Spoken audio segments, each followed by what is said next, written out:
Hello, audible ആണോ? അതെ sir.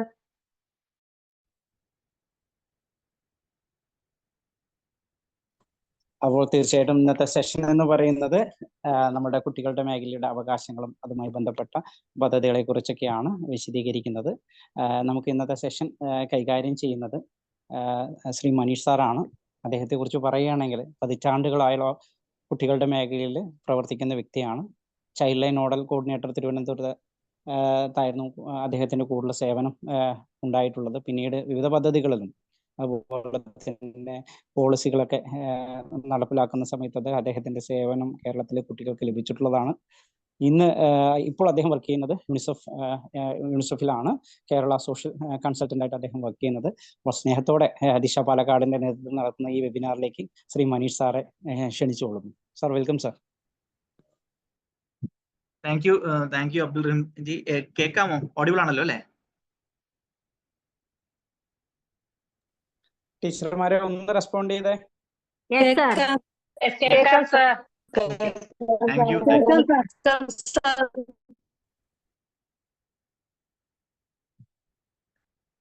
തുടങ്ങാലോ അല്ലേ? തുടങ്ങാം സാർ. അപ്പോ ഒത്തിരി സന്തോഷം ദിശയുടെ ഈ ഒരു കുട്ടികൾക്ക് വേണ്ടിയിട്ടുള്ള ഒരു കൂട്ടായ്മയിൽ വരാനും ഒപ്പം തന്നെ ചില പങ്കുവയ്ക്കലുകൾ നടത്താനും സാധിച്ചതിൽ ഒത്തിരി സന്തോഷമുണ്ട്. ഞാൻ മനസ്സിലാക്കുന്നത് കുട്ടികളുടെ അവകാശ സംരക്ഷണ മേഖലയിൽ വിവിധ തലങ്ങളിൽ പ്രവർത്തിക്കുന്ന വർഷങ്ങളായിട്ട് പ്രവർത്തിക്കുന്ന ഒട്ടനവധി ആളുകളാണ് ഈ കൂട്ടായ്മയിൽ ഉള്ളത് എന്നതാണ്. അതൊത്തിരി സന്തോഷം നൽകുന്ന ഒരു കാര്യമാണ്. കാരണം നമുക്ക് അത്തരത്തിലുള്ള കൂട്ടായ്മകൾ നമ്മുടെ സംസ്ഥാനത്തിന്റെ വിവിധ ജില്ലകളിൽ ഉണ്ടാകേണ്ടത് അനിവാര്യമാണ്. പ്രാദേശിക തലത്തിൽ തന്നെ നമ്മൾ കുട്ടികളുടെ സംരക്ഷണത്തിന് വേണ്ടിയിട്ടുള്ള കൂട്ടായ്മകളെ സൃഷ്ടിച്ചെടുക്കുക എന്നുള്ളതാണ് ഏറ്റവും പ്രധാനപ്പെട്ട ഒരു കാര്യം എന്ന് പറയുന്നത്. അപ്പൊ ഇതിനകത്ത് അംഗനവാടിയിലെ പ്രിയപ്പെട്ട ടീച്ചർമാരുണ്ട്, അംഗൻവാടി വർക്കർമാരുണ്ട്, കുടുംബശ്രീ പ്രവർത്തകരുണ്ടായിരിക്കാം, മറ്റ് സാമൂഹിക പ്രവർത്തകരുണ്ടായിരിക്കാം, കുട്ടികളുടെ അവകാശ സംരക്ഷണ മേഖലയിൽ വിവിധ സംവിധാനങ്ങളിൽ പ്രവർത്തിക്കുന്ന വ്യക്തികളൊക്കെ ഉണ്ടാകാം. ഒത്തിരി സന്തോഷം നൽകുന്ന ഒരു കാര്യമാണ്. അപ്പൊ നിങ്ങളോടൊക്കെ കുറച്ചു കാര്യങ്ങൾ ഇങ്ങനെ പങ്കുവയ്ക്കാൻ സാധിക്കുക എന്നുള്ളതിൽ ഈ ഒരു അവസരം തന്ന ദിശ പാലക്കാടിന് നന്ദി അറിയിക്കുകയാണ് ആദ്യമേ തന്നെ. ഒരുപക്ഷെ നമ്മളിപ്പോൾ സംസാരിക്കുമ്പോൾ കുട്ടികളുടെ അവകാശങ്ങളെ കുറിച്ച് സംസാരിക്കുമ്പോൾ ഒരു 100 വർഷത്തെ ചരിത്രമാണ് നമ്മുടെ മുൻപാകെ ഉള്ളത് എന്ന് പറയാനായിട്ട്. കുട്ടികളുടെ അവകാശങ്ങളുടെ ഒരു ചരിത്രം പിന്നിലേക്കൊന്ന് നോക്കിക്കഴിഞ്ഞു കഴിഞ്ഞാൽ 1924 ഇതുമായി ബന്ധപ്പെട്ട പ്രധാനപ്പെട്ട ഒരു ചർച്ചകൾ വരുന്നത് നമ്മുടെ രാജ്യത്ത്, ലോകത്തെമ്പാടും വരുന്നത് തന്നെ. 20ാം നൂറ്റാണ്ടിന് തുടക്കം, അതായത് 1900-ങ്ങൾക്ക് ശേഷം ആഗോളതലത്തിൽ കുട്ടികളുടെ അവസ്ഥ വളരെ പരിതാപകരമായ ഒരു സാഹചര്യമാണ് ഉണ്ടായിരുന്നത്. നമുക്കറിയാം, ഇൻഡസ്ട്രിയൽ റെവല്യൂഷൻ അല്ലെങ്കിൽ വ്യവസായ വിപ്ലവമൊക്കെ തന്നെ കൊടുമ്പിരി കൊണ്ടിരിക്കുന്ന ഒരു കാലഘട്ടമാണ്. അപ്പോൾ കുട്ടികളൊക്കെ തന്നെ കൂടുതലും ഫാക്ടറികളിലൊക്കെ തന്നെ ജോലി ചെയ്തുകൊണ്ടിരുന്ന ഒരു സാഹചര്യമാണ് അന്ന് ഉണ്ടായിരുന്നത്. അപ്പൊ ഇങ്ങനെ വളരെ കഷ്ടം നിറഞ്ഞ ഒരു സാഹചര്യത്തിലാണ് കഴിഞ്ഞ നൂറ്റാണ്ടിന്റെ തുടക്കം അല്ലെങ്കിൽ 20ാം നൂറ്റാണ്ടിന്റെ തുടക്കത്തിൽ ആഗോളതലത്തില് എല്ലാ രാജ്യങ്ങളിലും, ഒട്ടുമിക്ക രാജ്യങ്ങളിലും കുട്ടികൾ അനുഭവിച്ചിരുന്നത്. നമ്മുടെ രാജ്യത്തിന്റെ ഒരു ചരിത്രം പരിശോധിച്ച് നോക്കിയാൽ നമ്മുടെ രാജ്യത്തും സമാനമായ സാഹചര്യങ്ങൾ ഉണ്ടായിരുന്നു. പ്രത്യേകിച്ച് നമ്മളൊക്കെ തന്നെ ബ്രിട്ടീഷ് ഭരണകാലവും അല്ലെങ്കിൽ അതുമായി ബന്ധപ്പെട്ട ഒട്ടനവധി വിഷയങ്ങളിലൂടെ പൊയ്ക്കൊണ്ടിരിക്കുന്ന ഒരു കാലഘട്ടമായിരുന്നു നമ്മുടെ രാജ്യവും ആഗോളതലത്തിലെ പല രാജ്യങ്ങളും. അപ്പൊ കുട്ടികളുടെ അവസ്ഥ പൊതുവിൽ പരിതാപകരമായ ഒരു അവസ്ഥയായിരുന്നു. അപ്പൊ 1924 ഇതുമായി ബന്ധപ്പെട്ട പ്രധാനപ്പെട്ട ഒരു ചർച്ചയും ഒരു രേഖയും വരുന്നത്. 1924 എന്ന് പറയുമ്പോൾ കഴിഞ്ഞ വർഷം, ഇപ്പൊ പോയ വർഷം ഒരു 100 വർഷത്തെ പ്രധാനപ്പെട്ട സംഭവങ്ങൾ നടന്നിട്ടുണ്ട് കുട്ടികളുടെ അവകാശ സംരക്ഷണ മേഖലയിൽ. 1924 നമ്മുടെ സേവ് ദ ചിൽഡ്രൻ എന്ന് പറഞ്ഞൊരു സംഘടനയുടെ സ്ഥാപകൻ, ജെഫ് എന്നാണ് അദ്ദേഹത്തിന്റെ പേര്. അദ്ദേഹമാണ് ആദ്യമായിട്ട് ജനീവ പ്രഖ്യാപനം, കുട്ടികളുടെ അവകാശങ്ങൾക്ക് വേണ്ടിയിട്ടുള്ള ജനീവ പ്രഖ്യാപനം തയ്യാറാക്കുന്നത്. അന്ന് നമ്മുടെ ഐക്യരാഷ്ട്രസഭയൊന്നുമില്ല. അതിനു മുൻപായിട്ട് നമുക്ക് ലീഗ് ഓഫ് നേഷൻസ് എന്നാണ് പറഞ്ഞിരുന്നത്. ക്ഷമിക്കണം, ഒരു കമന്റ് വന്നിട്ടുണ്ട്, സൗണ്ട് ലഭ്യമല്ല എന്നുള്ളത്. എന്തെങ്കിലും പ്രശ്നമുണ്ടോ? ഇല്ല, ക്ലിയർ ആണല്ലോ. Okay, thank U. അപ്പൊ ഞാൻ ഈ പറഞ്ഞത് 1924 ഒരു പ്രധാനപ്പെട്ട ഒരു ചരിത്രം എന്ന് പറയാനായിട്ട് കുട്ടികളുടെ അവകാശ സംരക്ഷണത്തിൽ ഏറ്റവും പ്രധാനപ്പെട്ട ഒരു കാര്യം എന്ന് പറഞ്ഞാൽ അവരുടെ വികസനാവകാശത്തെ കുറിച്ച് എടുത്ത് സൂചിപ്പിച്ചിരുന്നു. ഒന്ന് വികസനാവകാശം, പിന്നെ പ്രത്യേക സാഹചര്യങ്ങൾ, കുട്ടികൾ പ്രത്യേക പ്രശ്നങ്ങൾ അനുഭവിക്കുമ്പോൾ അവർക്ക് വേണ്ട സഹായം ലഭ്യമാക്കുക, സാമ്പത്തികമായിട്ടുള്ള ഒരു സപ്പോർട്ട് അവർക്ക് കൊടുക്കുക, ചൂഷണങ്ങളിൽ നിന്നും പീഡനങ്ങളിൽ നിന്നൊക്കെ കുട്ടികളെ സംരക്ഷിക്കുക തുടങ്ങിയ ചർച്ചകൾ വരികയും ജനീവ പ്രഖ്യാപനത്തിലൊക്കെ തന്നെ അവ വ്യക്തമായിട്ട് രേഖപ്പെടുത്തുകയും ചെയ്തു എന്നുള്ളതാണ് ഏറ്റവും പ്രധാനപ്പെട്ട ഒരു കാര്യം. കഴിഞ്ഞ നൂറ്റാണ്ടിന്റെ തുടക്കത്തിൽ തന്നെ ഉണ്ടായിട്ടുള്ള പ്രധാനപ്പെട്ട ഒരു കാര്യം എന്ന് പറയുന്നത്. ഇന്ന് നമ്മൾ ചരിത്രം പരിശോധിക്കുകയാണെങ്കിൽ കുട്ടികളുടെ അവകാശ സംരക്ഷണത്തിന് വേണ്ടിയിട്ട് ആഗോളതലത്തിൽ പ്രവർത്തിക്കുന്ന സംഘടന, ഞാൻ അതിന്റെ ഒരു ഭാഗമാണ്, യുണിസെഫ് എന്ന് പറയും. 24 ശേഷം പതുക്കെ ഓരോ വർഷം ഇങ്ങനെ മുന്നോട്ട് പോകുമ്പോൾ വ്യത്യസ്തമായിട്ടുള്ള ചിന്തകളും ചർച്ചകളും എല്ലാ രാജ്യങ്ങളിലും ഉണ്ടാകുകയും 1946 ഐക്യരാഷ്ട്രസഭയുടെ കീഴില് യുണിസെഫ് എന്ന സംവിധാനം ആഗോളതലത്തിൽ പ്രവർത്തനം ആരംഭിക്കുകയാണ് ചെയ്തത്. അത് കുട്ടികളുടെ സംരക്ഷണം, അവകാശ സംരക്ഷണത്തിന് വേണ്ടിയിട്ടാണ്. ആദ്യകാലങ്ങളിൽ ഇതൊരു എമർജൻസി ഫണ്ട് എന്നാണ്, United Nations international emergency fund, children's fund എന്നാണ് പറഞ്ഞിരുന്നെങ്കിൽ ഇപ്പോൾ അത് എമർജൻസി മാറ്റിയിട്ട് ചിൽഡ്രൻസ് ഫണ്ട് എന്നുള്ള രീതിക്ക് ആക്കിയിരിക്കുകയാണ്. ഇനി 1948 ഒരുപക്ഷെ നമ്മൾ PSC പരീക്ഷയ്ക്കൊക്കെ വേണ്ടിയിട്ട് പഠിക്കുന്ന ആളുകളൊക്കെ പഠിച്ചൊരു കാര്യമാണ് മനുഷ്യാവകാശ പ്രഖ്യാപനം, സാർവദേശീയ മനുഷ്യാവകാശ പ്രഖ്യാപനം, universal declaration of human rights വരുന്നത്. ഇതിനകത്ത് ഏറ്റവും പ്രധാനമായിട്ട് പറഞ്ഞിരുന്ന 2 പ്രധാനപ്പെട്ട കാര്യങ്ങളുണ്ട്. അതായത് സ്ത്രീകളുടെയും കുട്ടികളുടെയും പ്രത്യേക പരിചരണവും സംരക്ഷണവും, ഒപ്പം സാമൂഹികമായ ഒരു സംരക്ഷണത്തെക്കുറിച്ചും എടുത്തു പറഞ്ഞിട്ടുള്ളതാണ് ഈ മനുഷ്യാവകാശ പ്രഖ്യാപനത്തിൽ. അതൊരു പക്ഷേ കുട്ടികളുടെ ജീവിതത്തിലെ അല്ലെങ്കിൽ കുട്ടികളുടെ ജീവിതവുമായി ബന്ധപ്പെട്ട ഏറ്റവും പ്രധാനപ്പെട്ട ഒരു പോയിന്റ് അല്ലെങ്കിൽ ഒരു ടേണിംഗ് പോയിന്റ് എന്ന് നമുക്ക് വേണമെങ്കിൽ പറയാവുന്ന ഒരു കാര്യമായിരുന്നു. മുന്നോട്ട് ഇങ്ങനെ പോയിക്കൊണ്ടിരുന്നു, കാലം ഇങ്ങനെ മുന്നോട്ട് പോയി. ഈ പറഞ്ഞതുപോലെ ഒട്ടുമിക്ക രാജ്യങ്ങളിലും കുട്ടികൾക്ക് വേണ്ടിയിട്ടുള്ള ചർച്ചകൾ കൂടുകയും കുട്ടികളുടെ അവകാശങ്ങളെ കുറിച്ചൊക്കെ ചർച്ചകളൊക്കെ കൂടിക്കൊണ്ടിരുന്ന സാഹചര്യമായിരുന്നു. 1966 ഇതുമായി ബന്ധപ്പെട്ട വേറൊരു പ്രധാനപ്പെട്ട ഒരു ഇടപെടൽ ഐക്യരാഷ്ട്രസഭ രൂപീകരിച്ചതിന് ശേഷം ഉണ്ടാകുന്നത്. കുട്ടികളുടെ അവകാശങ്ങളെ കുറിച്ച് ഒരു ചർച്ച ഐക്യരാഷ്ട്രസഭ കൊണ്ടുവരികയും അതിൽ പ്രധാനപ്പെട്ട അവകാശങ്ങളോടൊപ്പം തന്നെ കുട്ടികളുടെ വിദ്യാഭ്യാസത്തിന്റെ പ്രാധാന്യം, കളിയുടെ പ്രാധാന്യം, ഒപ്പം തന്നെ അവര് നന്നായിട്ട് വളരുന്നതിന് വേണ്ടിയിട്ട് നല്ലൊരു സാഹചര്യം ഒരുക്കി കൊടുക്കുക. പിന്നെ ശ്രദ്ധേയമായത് ആരോഗ്യം അനിവാര്യമാണ്, കുട്ടികളുടെ ആരോഗ്യ പരിചരണം അനിവാര്യമാണ് എന്ന് പറഞ്ഞിട്ടുള്ള അവകാശങ്ങളിലേക്ക് ഐക്യരാഷ്ട്രസഭ ഒരു ദിശാസൂചകയാണ് ആ അവസരത്തിൽ 1966 തരികയുണ്ടായത്. കാലം വീണ്ടും മുന്നോട്ട് പോയി. ഇങ്ങനെ ഒട്ടനവധി ഉടമ്പടികളൊക്കെ തന്നെ ആഗോളതലത്തിൽ രൂപീകരിക്കുകയും ശേഷം മനുഷ്യാവകാശ പ്രഖ്യാപനത്തിന്റെ 20 വർഷത്തിന് ശേഷം ഒരു പഠനം ഐക്യരാഷ്ട്രസഭ നടത്തുകയുണ്ടായി. എത്രത്തോളമാണ് ആഗോളതലത്തിലെ മനുഷ്യാവകാശ പ്രവർത്തനങ്ങൾ അല്ലെങ്കിൽ മനുഷ്യാവകാശം എവിടം വരെ എത്തി എന്നുള്ള ഒരു പുനർവിചിന്തനമൊക്കെ നടത്തുകയും അപ്പോൾ മനസ്സിലായ ഒരു കാര്യമാണ് ഇന്നും അവകാശങ്ങൾ പ്രത്യേകിച്ച് കുട്ടികൾക്കും വ്യക്തമാകുന്നില്ല, ലഭ്യമാകുന്നില്ല. ഓരോ രാജ്യത്തും ഇപ്പോഴും ആ കാലഘട്ടത്തിലും ഒട്ടനവധി ബുദ്ധിമുട്ടുകൾ അനുഭവിക്കുന്നു എന്നുള്ളത്.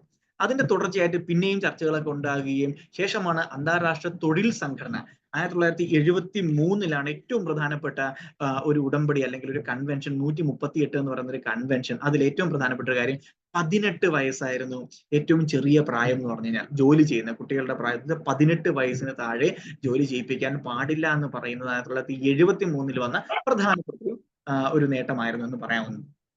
വീണ്ടും ഇങ്ങനെ കാലം മുന്നോട്ട് പോയിക്കൊണ്ടിരിക്കുകയാണ്.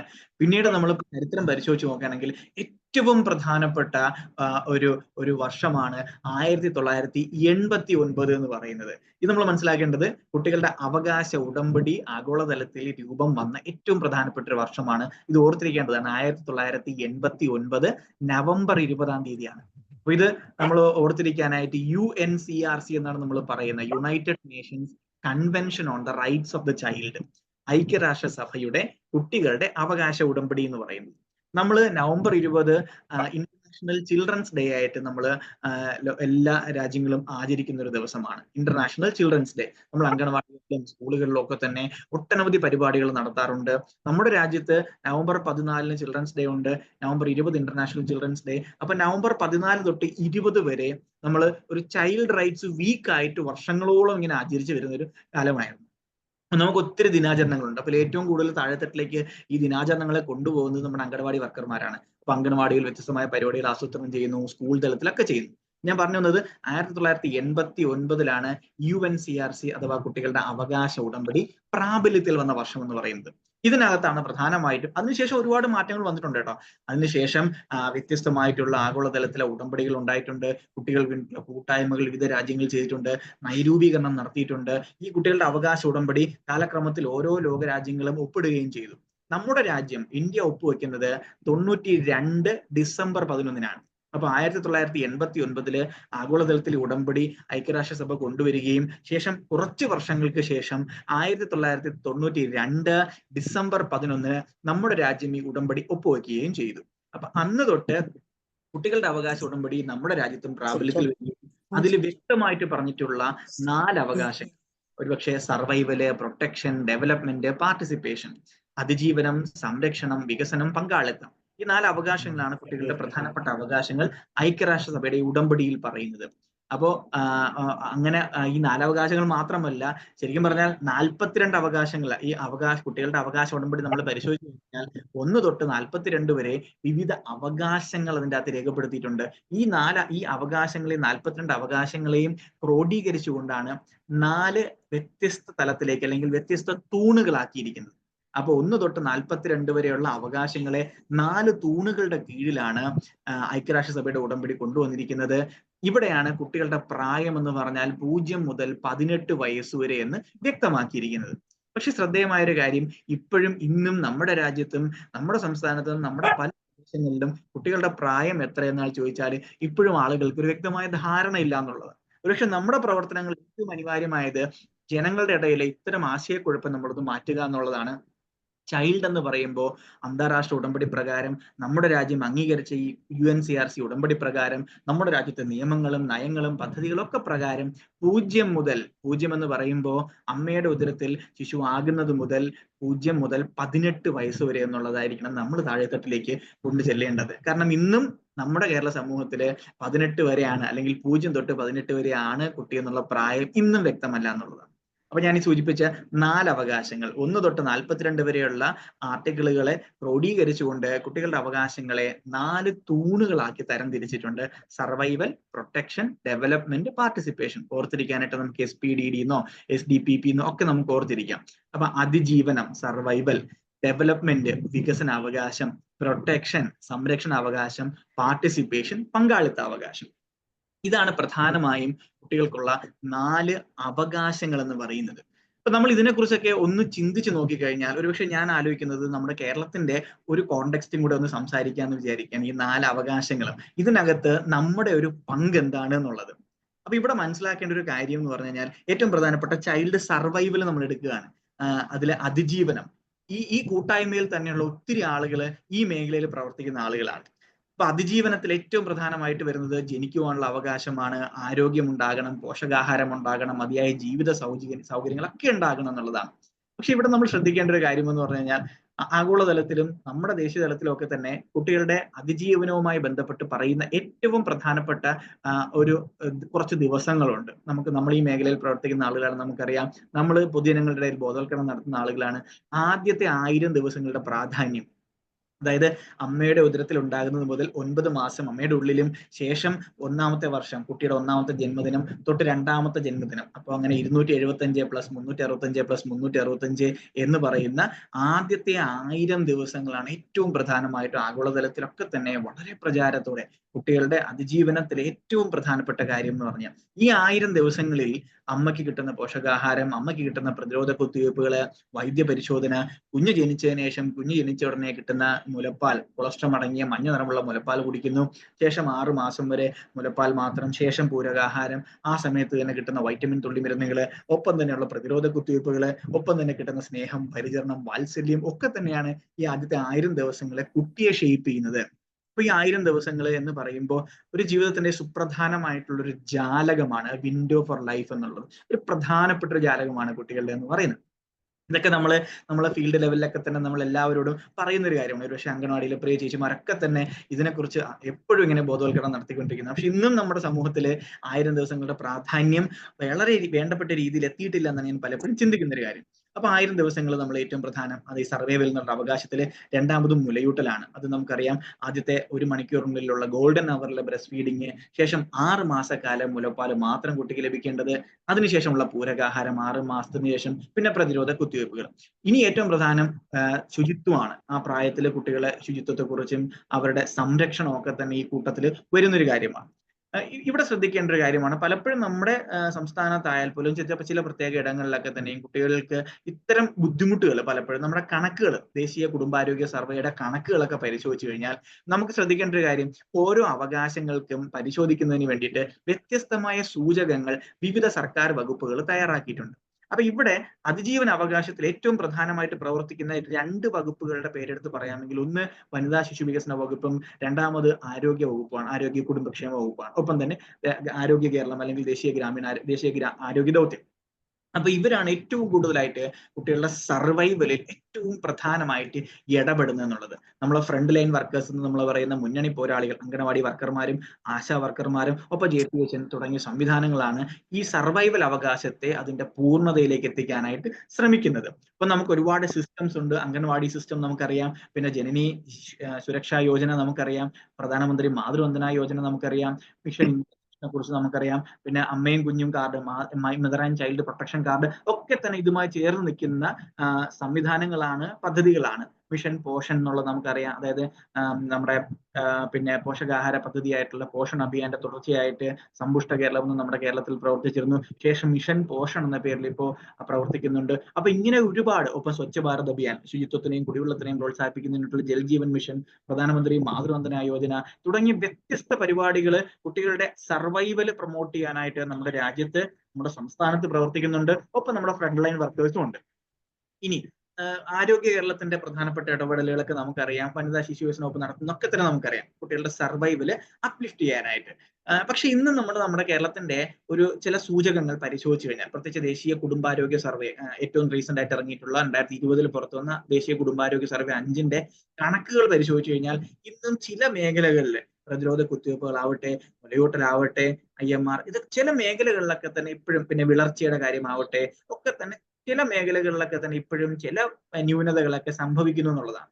ഇതൊക്കെ നമുക്ക് നോക്കുന്നതിന് വേണ്ടിയിട്ട് ഒട്ടനവധി സംവിധാനങ്ങളുണ്ട്. നമുക്കറിയാം, നമ്മുടെ അംഗനവാടി സംവിധാനം 33,115 അംഗനവാടികളാണ് നമ്മുടെ കേരളത്തിൽ പ്രവർത്തിച്ചുകൊണ്ടിരിക്കുന്നത്. ഈ അംഗനവാടികളിൽ തന്നെ ഏകദേശം 23 ലക്ഷത്തോളം ഗുണഭോക്താക്കൾ ഉണ്ട് എന്നുള്ളതാണ് സർക്കാരിന്റെ വിവിധ കണക്കുകൾ, പ്രത്യേകിച്ച് പോഷൻ ട്രാക്കർ ആപ്ലിക്കേഷനിലെ കണക്കുകൾ സൂചിപ്പിക്കുന്നത്.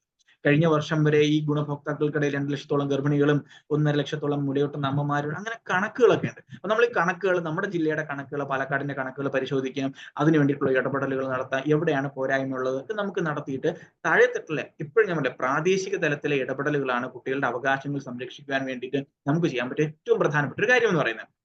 ഇനി രണ്ടാമത്തെ അവകാശം, അപ്പൊ അതിജീവനമാണ് ഞാനിപ്പോൾ സംസാരിച്ചത്. നമുക്ക് രണ്ടാമത്തെ അവകാശം, ഇതിൽ ഏറ്റവും പ്രധാനമായിട്ടുള്ളത് ഡെവലപ്മെന്റ് അവകാശമാണ്. ഡെവലപ്മെന്റ് എന്ന് പറയുമ്പോൾ വികസനം എന്ന് പറയുന്നത്, കുട്ടികളുടെ വികസനം വളരെ പ്രധാനപ്പെട്ട ഒരു അവകാശമാണ്. വികസനത്തിന് അനിവാര്യമാണ് വിദ്യാഭ്യാസം വേണം, ഒപ്പം തന്നെ ആരോഗ്യ പരിചരണം വേണം. ഇതൊക്കെ പിന്നെ കുട്ടികൾക്ക് പിന്നെ കളിക്കുക, കലാപരമായിട്ടുള്ള കാര്യങ്ങളിൽ ഏർപ്പെടുക, കായികപരമായിട്ടുള്ള കാര്യങ്ങളിൽ, സാംസ്കാരികപരമായിട്ടുള്ള കാര്യങ്ങൾ, ഇതൊക്കെ തന്നെ ഇതിൻ്റെ അകത്ത് ഇഴചേർന്ന് നിൽക്കുന്നതാണ് അവകാശങ്ങൾ എന്ന് പറയുന്നത്. അപ്പൊ ഇവിടെ നമ്മളിത് പരിശോധിച്ചു കഴിഞ്ഞു കഴിഞ്ഞാൽ, കേരളത്തിന്റെ ഒരു സാഹചര്യം നോക്കിക്കഴിഞ്ഞാൽ, കുട്ടികളുടെ ഡെവലപ്മെന്റിന് വേണ്ടിയിട്ട് നമ്മൾ ഒരുപാട് സൗകര്യങ്ങളാണ് വിവിധ വകുപ്പുകൾ കൊടുക്കുന്നത്. അപ്പൊ നമ്മൾ കേരളത്തിലെ എല്ലാ സർക്കാർ വകുപ്പുകൾ നോക്കിക്കഴിഞ്ഞു കഴിഞ്ഞാലും എല്ലാ വകുപ്പുകൾക്കും ഒന്നല്ലെങ്കിൽ വേറൊരു പദ്ധതി കുട്ടികൾക്ക് വേണ്ടിയിട്ടുണ്ട് എന്നുള്ളതാണ്. അപ്പൊ ഇവിടെ വിദ്യാഭ്യാസ വകുപ്പ് ഒട്ടനവധി ഇടപെടലുകൾ നമുക്ക് നടത്തുന്നുണ്ട് ഈ കേരളത്തിൽ തന്നെ കുട്ടികളുടെ വേണ്ടിയിട്ട്. അതിൽ ഏറ്റവും പ്രധാനപ്പെട്ട ഒന്ന് വിദ്യാഭ്യാസ വകുപ്പാണ്. അതിൻ്റെ അകത്ത് തന്നെയുള്ള വിവിധ ക്ലബ്ബുകൾ, അല്ലെങ്കിൽ മിഡ് ഡേ മീൽ പരിപാടികൾ, SSK, SSA, പിന്നെ അതിൻ്റെ അകത്തുള്ള കുട്ടികൾക്ക് ചിൽഡ്രൻ വിത്ത് സ്പെഷ്യൽ നീഡ്സ് കുട്ടികൾക്ക് വേണ്ടിയിട്ടുള്ള ഇടപെടലുകൾ. സ്കൂളിൽ തന്നെ പണ്ട് നമുക്കറിയാം, ഈ കൂട്ടായ്മയിലുള്ള ആളുകൾ പഠിച്ച സ്കൂളുകളല്ല ഇന്നത്തെ സർക്കാർ സ്കൂളുകൾ എന്ന് പറയുന്നത്. സ്വകാര്യ സ്കൂളുകളും വേറെ തലത്തിലേക്ക് മാറിക്കൊണ്ടിരിക്കുകയാണ്. അപ്പൊ ഇന്നത്തെ കുട്ടികൾക്ക് വിദ്യാഭ്യാസപരമായിട്ട്, അല്ലെങ്കിൽ അവരുടെ ഡെവലപ്മെന്റ് റൈറ്റ്സിൽ ഏറ്റവും പ്രധാനപ്പെട്ട വിദ്യാഭ്യാസം എൻഷുർ ചെയ്യുന്നതിന് വേണ്ടിയിട്ട് എല്ലാ സംവിധാനങ്ങളും സൗകര്യങ്ങളും ഒക്കെ തന്നെ സർക്കാരുകൾ ഒരുക്കി കൊടുത്തുകൊണ്ടിരിക്കുകയാണ്. വനിതാ ശിശു വികസന വകുപ്പിന്റെ കാര്യം പറയുകയാണെങ്കിൽ, ഇവിടെയും വനിതാ ശിശു വികസന വകുപ്പിനുള്ള റോള് വളരെ പ്രധാനപ്പെട്ടതാണ്. ഒന്ന്, അംഗനവാടികളിലൂടെയുള്ള പ്രാഥമികമായിട്ടുള്ള ചെറിയ രീതിയിലുള്ള വിദ്യാഭ്യാസ പ്രവർത്തനങ്ങൾ കൊടുക്കുന്നു, ഹൗസ് വിസിറ്റുകൾ നടത്തുന്നു, കുട്ടികളുടെ വികസനം എത്രത്തോളമാണ് എന്ന് പരിശോധിക്കാനായിട്ട്, പൂരക പോഷകാഹാരം, ഒപ്പം തന്നെ അവരുടെ വൈദ്യ പരിശോധന, പ്രതിരോധ കുത്തിവയ്പ്പുകൾ, ഇതൊക്കെ തന്നെയും ഇതിൻ്റെ അകത്ത് വന്നു പോകുന്ന ചെറിയ പിന്നെ ഏരിയാസ് ആണ്. ഇനി ഏറ്റവും പ്രധാനപ്പെട്ടത് നമ്മുടെ പ്രാദേശിക സർക്കാരുകളാണ്, അതായത് നമ്മുടെ ഗ്രാമപഞ്ചായത്തുകൾ. 940ഓളം ഗ്രാമപഞ്ചായത്തുകൾ നമ്മുടെ സംസ്ഥാനത്തുണ്ട്. ഗ്രാമപഞ്ചായത്തുകൾ വളരെ മികച്ച രീതിയിലാണ് കുട്ടികളുടെ വികസനാവകാശം, അല്ലെങ്കിൽ കുട്ടികളുടെ അവകാശങ്ങൾ എല്ലാം തന്നെയും ചെയ്യുന്നതിന് വേണ്ടിയിട്ടുള്ള സ്തുത്യർഹമായ ഇടപെടലുകളാണ് നമ്മുടെ പഞ്ചായത്തുകൾ ചെയ്തുകൊണ്ടിരിക്കുന്നത്. ഒരുപക്ഷെ നമുക്കറിയാം, ഈ കഴിഞ്ഞ 2000-ന് ശേഷം ഭയങ്കര ഒരു വലിയ രീതിയിലൊരു മാറ്റമാണ് നമ്മുടെ സംസ്ഥാന തലത്തില് ഓരോ പ്രാദേശിക സർക്കാരുകളും കുട്ടികളുടെ അവകാശങ്ങൾ ഉറപ്പുവരുത്തുന്നതിന് വേണ്ടിയിട്ട് ചെയ്തുകൊണ്ടിരിക്കുന്നത് എന്നുള്ളതാണ്. അപ്പൊ തദ്ദേശ സ്വയംഭരണ സ്ഥാപനങ്ങളുടെ അവരുടെ പങ്ക്, അവർക്ക് കീഴിൽ കൈമാറി കിട്ടിയിട്ടുള്ള സ്ഥാപനങ്ങൾ, ആ സ്ഥാപനങ്ങളുടെ ഗുണമേന്മ വർദ്ധിപ്പിച്ചുകൊണ്ടിരിക്കുകയാണ്, സൗകര്യങ്ങൾ, അടിസ്ഥാന സൗകര്യങ്ങൾ വർദ്ധിപ്പിച്ചുകൊണ്ടിരിക്കുകയാണ്. അംഗനവാടികൾ വാടക കെട്ടിടങ്ങളിൽ നിന്നും സ്വന്തം കെട്ടിടങ്ങളിലേക്കാകുന്നു, സ്മാർട്ട് അംഗൻവാടികൾ വരുന്നു. അപ്പൊ ഇതൊക്കെയും നമ്മുടെ സംസ്ഥാനത്തിന്റെ പ്രത്യേകതകളായിട്ട് നമുക്ക് എടുത്തു പറയാൻ പറ്റുന്ന ഒരു കാര്യമാണ്. ഇനി കുട്ടികളുടെ ഒരു ഡെവലപ്മെന്റിന് സപ്പോർട്ട് ചെയ്യുന്നത് കായിക യുവജനക്ഷേമ വകുപ്പ് നമ്മുടെ സംസ്ഥാനത്ത് അവർ നടത്തുന്ന ഇടപെടലുകൾ, സ്കൂളുകളിൽ നടത്തുന്ന പരിപാടികൾ, ക്ലബ്ബുകളിലൂടെ അവർ കൊടുക്കുന്ന സപ്പോർട്ട് ഒക്കെ തന്നെയും ഡെവലപ്മെന്റ് എൻഷുർ ചെയ്യുന്നതിന് വേണ്ടിയിട്ടാണ്.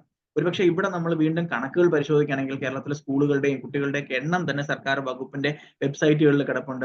പത്താം ക്ലാസ് വരെ ഏകദേശം 12 ലക്ഷത്തോളം കുട്ടികളാണ് സർക്കാർ സ്കൂളുകളിൽ പഠിക്കുന്നത്. എയ്ഡഡ് സ്കൂളുകളിൽ 21 ലക്ഷം കുട്ടികൾ പഠിക്കുന്നു. അൺഎയ്ഡഡ് മേഖലയിൽ 3,41,000 കുട്ടികൾ. അങ്ങനെ വളരെ ഒരു 37,46,000 കുട്ടികളാണ് കറണ്ട് സ്ട്രെങ്ത് എന്ന് പറയുന്നത് കേരളത്തിലെ സർക്കാർ സ്കൂളുകളിലും എയ്ഡഡ് സ്കൂളുകളിലും അൺഎയ്ഡഡ് സ്കൂളുകളിലും ഒക്കെ പഠിക്കുന്ന കേരളത്തിലെ കുട്ടികളുടെ ഈ എണ്ണം എന്ന് പറയുന്നത് 10ാം ക്ലാസ് വരെയുള്ള എണ്ണമാണ് ഈ പറയുന്നത്. ഇനി ശ്രദ്ധിക്കേണ്ട ഒരു കാര്യം എന്ന് പറഞ്ഞാൽ കുട്ടികളുടെ ഡെവലപ്മെന്റിനും കുട്ടികളുടെ പാർട്ടിസിപ്പേഷനും ഒക്കെ തന്നെ പ്രോത്സാഹിപ്പിക്കുന്നതിന് വേണ്ടിയിട്ട്, ഈ അവകാശങ്ങൾ പ്രോത്സാഹിപ്പിക്കുന്നതിന് വേണ്ടിയിട്ട് 30ൽ പരം ക്ലബ്ബുകളുണ്ട് ഓരോ സ്കൂളുകളിലും. അതൊക്കെ പലപ്പോഴും നമുക്ക് ഒരു പുതിയൊരു അറിവായിരിക്കും. ഒരുപക്ഷെ 5 6 ക്ലബ്ബുകളെ കുറിച്ചായിരിക്കും നമ്മൾ കേട്ടിരിക്കുന്നത്. പക്ഷെ വിദ്യാഭ്യാസ വകുപ്പിന്റെ വെബ്സൈറ്റ് പറയുന്നത്, അല്ലെങ്കിൽ അവർ പ്രൊമോട്ട് ചെയ്യുന്നത് 30ഓളം ക്ലബ്ബുകളാണ്, വിവിധ തരത്തിലുള്ള ക്ലബ്ബുകളാണ് ഓരോ സ്കൂളിലും കുട്ടികളുടെ വികസനം പൂർത്തീകരിക്കാനായിട്ട്, കുട്ടികളുടെ പങ്കാളിത്ത അവകാശം യാഥാർത്ഥ്യമാക്കാനായിട്ട് ഉള്ളത് എന്നുള്ളതാണ്. ഒരു കുട്ടിക്ക് 1 2 അല്ലെങ്കിൽ 3 വരെ മാക്സിമം ക്ലബ്ബുകളിൽ അംഗമാകാം, ആ ക്ലബിന്റെ പ്രവർത്തനങ്ങളിൽ ഭാഗമാക്കാം എന്നൊക്കെയാണ് സർക്കാർ വകുപ്പ്, വിദ്യാഭ്യാസ വകുപ്പ് എടുത്തു പറയുന്നത്. പക്ഷെ എത്ര കുട്ടികൾ നമ്മുടെ ക്ലബ്ബുകളിലേക്ക് പോകുന്നു എന്നുള്ളതും നമ്മളിപ്പോൾ ചിന്തിക്കേണ്ട ഒരു കാര്യമാണ്. ഓക്കെ, തലമുറകളിൽ വന്നൊരു വ്യത്യാസമാണ് ഞാൻ സൂചിപ്പിക്കാൻ ഈ അവസരത്തിൽ ആഗ്രഹിക്കുന്നത്. ഡെവലപ്മെന്റിനെ കുറിച്ച് പറഞ്ഞു. ഇനി എനിക്ക് പിന്നെ സംസാരിക്കാനുള്ളത് പ്രൊട്ടക്ഷൻ എന്നൊരു അവകാശത്തെ കുറിച്ചാണ്. ഒരുപക്ഷെ നമ്മളിന്ന് ഏറ്റവും കൂടുതൽ ചർച്ച ചെയ്യുന്ന ഒരു അവകാശമാണ് കുട്ടികളുടെ സംരക്ഷണം. അപ്പൊ അതിജീവനം പറഞ്ഞു, വികസനം പറഞ്ഞു, പ്രൊട്ടക്ഷൻ എന്നൊരു അവകാശം. ഇന്നത്തെ പത്രങ്ങൾ നമ്മൾ പരിശോധിച്ചു കഴിഞ്ഞാൽ, ഓരോ ദിവസത്തെയും പത്രങ്ങൾ പരിശോധിച്ചു കഴിഞ്ഞാൽ, പണ്ടൊക്കെ കുട്ടികൾക്ക് നേരെ ഉണ്ടാകുന്ന ചൂഷണങ്ങളും പീഡനങ്ങളും ഒക്കെ തന്നെ വളരെ കുഞ്ഞു വാർത്തകളായിട്ട് ഏതെങ്കിലും മൂലയിലൊക്കെ ഉണ്ടായിരുന്നെങ്കിൽ, ഇന്ന് ഒരുപക്ഷെ എല്ലാ പത്രങ്ങളുടെയും ഒരു പ്രധാനപ്പെട്ട ഭാഗം മുഴുവൻ കുട്ടികൾക്ക് നേരെ ഉണ്ടാകുന്ന ചൂഷണങ്ങളുടെയും പീഡനങ്ങളുടെയും വാർത്തകളാണ് നമ്മുടെ എല്ലാ പത്രങ്ങളും. നമ്മുടെ രാജ്യത്ത് ഒരുപാട് നിയമങ്ങളുണ്ട്, നമുക്കറിയാം. പല നിയമങ്ങളെ കുറിച്ച് നമുക്ക് ധാരണയുണ്ട്. ഏകദേശം 17ഓളം നിയമങ്ങൾ കുട്ടികളുമായിട്ട് ചേർന്ന് നിൽക്കുന്ന ബന്ധവും അല്ലാതെയുള്ള പരോക്ഷമായും ഒക്കെയുള്ള ബന്ധമുള്ള നിയമങ്ങൾ നമ്മുടെ രാജ്യത്തുണ്ട്. ഏറ്റവും പ്രധാനപ്പെട്ട 5 നിയമങ്ങൾ നമുക്കറിയാം.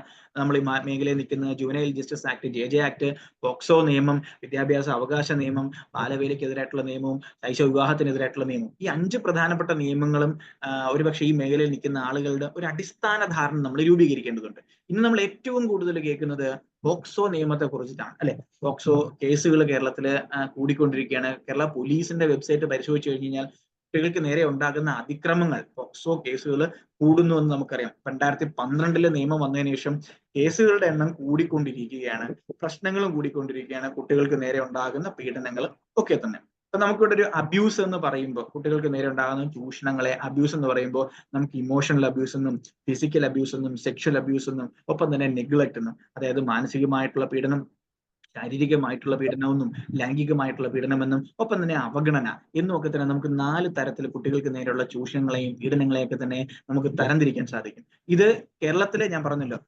എല്ലാ സ്ഥലത്തും വ്യത്യസ്ത സ്ഥലത്ത് പലതരത്തിലുള്ള പ്രശ്നങ്ങളാണ് നമ്മുടെ പത്രം നോക്കുമ്പോൾ നമുക്ക് മനസ്സിലാവുന്നത്.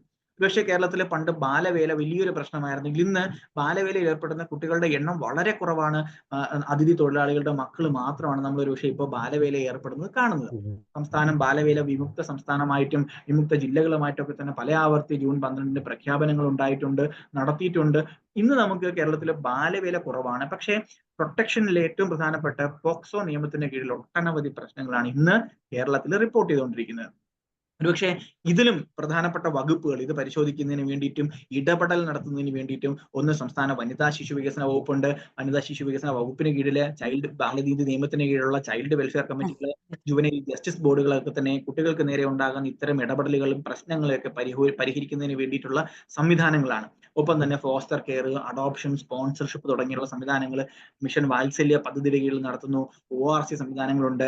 ചൈൽഡ് ലൈൻ സംവിധാനം ഇപ്പോൾ സർക്കാരിലേക്ക് ലയിപ്പിക്കുകയും ചൈൽഡ് ഹെൽപ്പ് ലൈൻ എന്ന പേരിൽ പ്രവർത്തിക്കുകയും 112 എന്ന നമ്പറാണ് ഇപ്പോൾ 1098 മാറിയിട്ട് ചൈൽഡ് ഹെൽപ്പ് ലൈൻ എന്ന പേരിൽ 24 മണിക്കൂറും പ്രവർത്തിക്കുന്നുണ്ട്.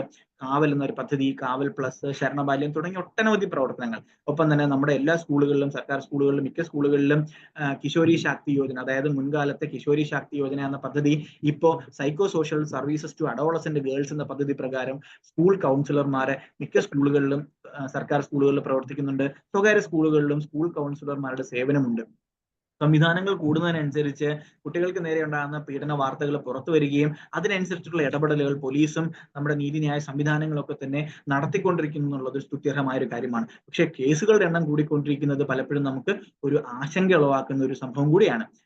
പാരന്റിങ് ക്ലിനിക്കുകൾ പ്രവർത്തിക്കുന്നുണ്ട് പഞ്ചായത്തുകളിൽ. ഒപ്പം തന്നെ നേരത്തെ പറയാൻ വിട്ടുപോയി ഞാൻ, ന്യൂട്രീഷൻ ക്ലിനിക്കുകൾ. അപ്പൊ ഇങ്ങനെ സംവിധാനങ്ങൾ അനവധിയാണ്. ഒരുപക്ഷെ നമ്മൾ നമ്മുടെ ജില്ലയിൽ പ്രവർത്തിക്കുമ്പോൾ കുട്ടികൾക്ക് വേണ്ടിയിട്ട് ഇടപെടുന്ന, പ്രവർത്തിക്കുന്ന സംവിധാനങ്ങൾ എന്തൊക്കെയാണ് എന്ന് നമ്മളൊന്ന് മനസ്സിലാക്കേണ്ടതും അനിവാര്യമാണ്. ഞാൻ എല്ലാ ക്ലാസ്സുകളിലും പറയുന്നൊരു കാര്യമാണ്, ഈ 4 തൂണുകളുടെ കീഴിൽ നമ്മുടെ ജില്ലയിൽ പ്രവർത്തിക്കുന്ന, നമ്മുടെ തദ്ദേശ സ്വയംഭരണ സ്ഥാപനത്തിന് കീഴിൽ പ്രവർത്തിക്കുന്ന സ്ഥാപനങ്ങളെ നമ്മളൊന്ന് ഐഡന്റിഫൈ ചെയ്യണം.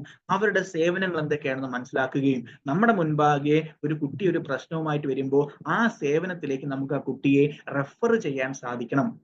നമ്മൾ സാമൂഹിക പ്രവർത്തകരായിട്ടുള്ള അല്ലെങ്കിൽ ഈ മേഖലയിൽ നിൽക്കുന്ന നമ്മൾ എല്ലാവരും തന്നെയും അടിസ്ഥാനപരമായിട്ട് ആദ്യം വേണ്ട ഒരു പ്രവർത്തനം എന്ന് പറഞ്ഞു കഴിഞ്ഞാൽ ഇതിനെക്കുറിച്ച് കിട്ടുന്ന അവസരങ്ങൾ പരമാവധി വായിക്കുക, സംവിധാനങ്ങളെ പരിചയപ്പെടുത്തുക, കൂടുതൽ അറിവ് നേടുക എന്നുള്ളതാണ്. അപ്പൊ വനിതാ ശിശു വികസന വകുപ്പിന്റെ പ്രവർത്തനങ്ങളോടൊപ്പം തന്നെ ഏറ്റവും കൂടുതൽ കുട്ടികളുടെ അവകാശ സംരക്ഷണത്തിലെ പ്രൊട്ടക്ഷൻ എന്നുള്ള അല്ലെങ്കിൽ സംരക്ഷണം എന്നുള്ള അവകാശത്തെ ഏറ്റവും കൂടുതൽ പ്രവർത്തനങ്ങൾ ചെയ്യുന്നത് കേരള പോലീസാണ്. പോലീസിന്റെ ഒരു വെബ്സൈറ്റ് നോക്കിക്കഴിഞ്ഞാൽ കുട്ടികൾക്ക് വേണ്ടിയിട്ട് ഒരുപാട് പ്രവർത്തനങ്ങൾ, അതായത് പ്രോജക്റ്റ് കൂട്ടുണ്ട്, സ്കൂൾ പ്രൊട്ടക്ഷൻ ഗ്രൂപ്പുകൾ, അവരുടെ സോഷ്യൽ പോലീസിംഗ് ഡിവിഷൻ ഉണ്ട്, ഡിജിറ്റൽ ഡി അഡിക്ഷൻ, അതായത് ഇപ്പോൾ നമ്മുടെ ഈ നവമാധ്യമങ്ങൾ അല്ലെങ്കിൽ ഇന്റർനെറ്റ്, മൊബൈൽ ഫോണിലൊക്കെ തന്നെ അഡിക്റ്റ് ആവുന്ന കുട്ടികൾ, അതിനെ ഡിജിറ്റൽ ഡി അഡിക്ഷൻ സെന്ററുകൾ, പിന്നെ ചിരി ഹെൽപ്പ് ഡെസ്കുകൾ എന്ന് പറഞ്ഞിട്ടുണ്ട്, പിന്നെ കൗണ്ടർ ചൈൽഡ് സെക്ഷൽ എക്സ്പ്ലോയിറ്റേഷൻ സെന്ററുകൾ, CCSE, student police cadet, hope എന്നൊരു പദ്ധതി ഒക്കെ ഉണ്ട്. ഒപ്പം തന്നെ നമ്മുടെ ബഹുമാനപ്പെട്ട കൈലാഷ് സത്യാർത്ഥി സാറ് ആരംഭിച്ച ബച്പൻ ബച്ചാവോ ആന്തോളൻ 1980-കളിൽ ആരംഭിച്ച നൊബേൽ സമ്മാന ജേതാവായിട്ടുള്ള ശ്രീ കൈലാഷ് സത്യാർത്ഥി സാർ ആരംഭിച്ച പ്രസ്ഥാനം, അതും പോലീസുമായിട്ട് ചേർന്നിട്ട് ഒട്ടനവധി പ്രവർത്തനങ്ങൾ സംസ്ഥാന അടിസ്ഥാനത്തിൽ ചെയ്യുന്നു. കേരള പോലീസുമായിട്ടും റെയിൽവേ പോലീസുമായിട്ടൊക്കെ ചേർന്നിട്ട് വളരെ നല്ല മികച്ച ഇടപെടലുകളാണ് കുട്ടികളുടെ അവകാശങ്ങൾ സംരക്ഷിക്കാൻ, പ്രത്യേകിച്ച് സംരക്ഷണ അവകാശത്തെ സംരക്ഷിക്കുന്നതിന് വേണ്ടിയിട്ടുള്ള ഇടപെടലുകൾ നടത്തുന്നത്. ഇനി എക്സൈസ് വകുപ്പ് പ്രൊട്ടക്ഷനിലെ, ചൈൽഡ് പ്രൊട്ടക്ഷനിലും വിമുക്തി മിഷൻ വഴിയിട്ട് ലഹരിക്ക് അടിമയാകുന്ന കുട്ടികളെ അല്ലെങ്കിൽ മുൻകൂട്ടി കണ്ടെത്തുകയും കൗൺസിലിംഗ് കൊടുക്കുക, റെയ്ഡുകൾ നടത്തുക, ബോധവൽക്കരണ പ്രവർത്തനങ്ങൾ ഒക്കെ ആയിട്ട് എക്സൈസ് വകുപ്പും ചൈൽഡ് പ്രൊട്ടക്ഷൻ മേഖലയിൽ പ്രവർത്തിക്കുന്നുണ്ട്. ഇനി എടുത്തു പറയേണ്ടത് ലേബർ ഡിപ്പാർട്ട്മെന്റ് ആണ്. പറഞ്ഞു ബാലവേല കുറഞ്ഞു വരുന്നു എന്ന് പറഞ്ഞു, പക്ഷെ ഇന്നും അതിഥി തൊഴിലാളികളുടെ മക്കളൊക്കെ തന്നെ ബാലവേലയിൽ ഏർപ്പെടുന്നുണ്ട്. അപ്പൊ ഈ ലേബർ ഡിപ്പാർട്ട്മെന്റ് അല്ലെങ്കിൽ ഈ തൊഴിൽ വകുപ്പ് ജോയിന്റ് പരിശോധനകൾ, സംയുക്ത പരിശോധനകൾ നടത്തുന്നു. വിവിധ വകുപ്പുകളുമായിട്ട് ചേർന്നിട്ട് സംസ്ഥാനത്ത് ബാലവേല ഉണ്ടോ ഇല്ലയോ എന്നുള്ളത് പരിശോധനകൾ നടത്തുന്നു. ജില്ലാതലത്തിലെ ടാസ്ക് ഫോഴ്സ് മീറ്റിംഗുകൾ നടത്തുന്നുണ്ട്. പ്രവർത്തനങ്ങൾ വിലയിരുത്താനായിട്ട് പരിശോധനകളൊക്കെ വ്യാപകമായിട്ട് നടത്തുന്നുണ്ട്.